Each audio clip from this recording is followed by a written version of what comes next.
अस्सलाम वालेकुम व्यूअर्स, आज हम बनाएंगे एक बहुत ही मज़ेदार सी रेसिपी जिसका नाम है बीफ टिक्का मसाला। स्टार्ट करते हैं अपनी रेसिपी को। इसके लिए आपको चाहिए बोनलेस बीफ। अगर थोड़ा सा हड्डी वाला भी हो तो खैर है, कोई मसला नहीं। इसमें हम मसाले शामिल करेंगे जैसे कुटी लाल मिर्च, नमक, हल्दी, लाल मिर्च का पाउडर, भुना और कुटा हुआ सफ़ेद ज़ीरा, काली मिर्च फ्रेश पिसी हुई, और ये इसमें चला गया टिक्का बोटी मसाला। मैंने मेहरान का टिक्का बोटी मसाला यूज़ किया है, आप कोई भी अपनी पसंद का यूज़ कर सकते हैं। अब इसमें दही शामिल कर रही हूँ, साथ इसमें चला गया है लेमन जूस।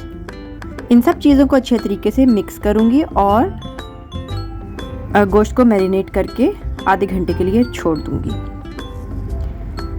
यहाँ पर मैंने प्रेशर कुकर में लिया है ऑयल और इसमें शामिल कर रही हूँ कटी हुई स्लाइस प्याज को हल्का गोल्डन होने तक मैं फ्राई करूंगी। और ये देखें, प्याज पर जब हल्का सा कलर आ जाएगा तो मैंने इसमें अदरक लहसुन का पेस्ट शामिल कर दिया है।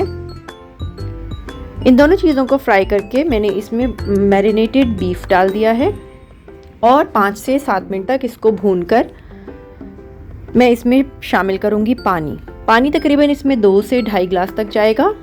और फिर मैं प्रेशर कुकर बंद करूंगी तकरीबन 15 से 20 मिनट के लिए।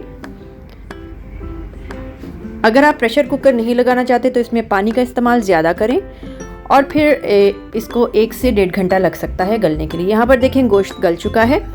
अब यहाँ मैं इसको कोयले का धुआं दे रही हूँ। इसके लिए मैंने कोयला गर्म किया हुआ था और उस पर ऑयल टपका कर मैं इसको कवर कर दूँगी ताकि इसमें स्मोक फ्लेवर अच्छे से आ जाए।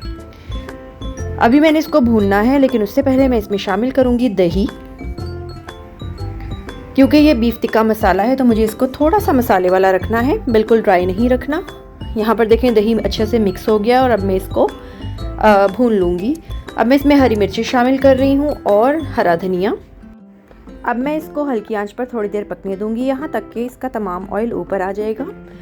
इसको डिश आउट करें और रोगनी नान के साथ इंजॉय करें। मेरे चैनल को लाइक एंड सब्सक्राइब ज़रूर करें। अल्लाह हाफिज़।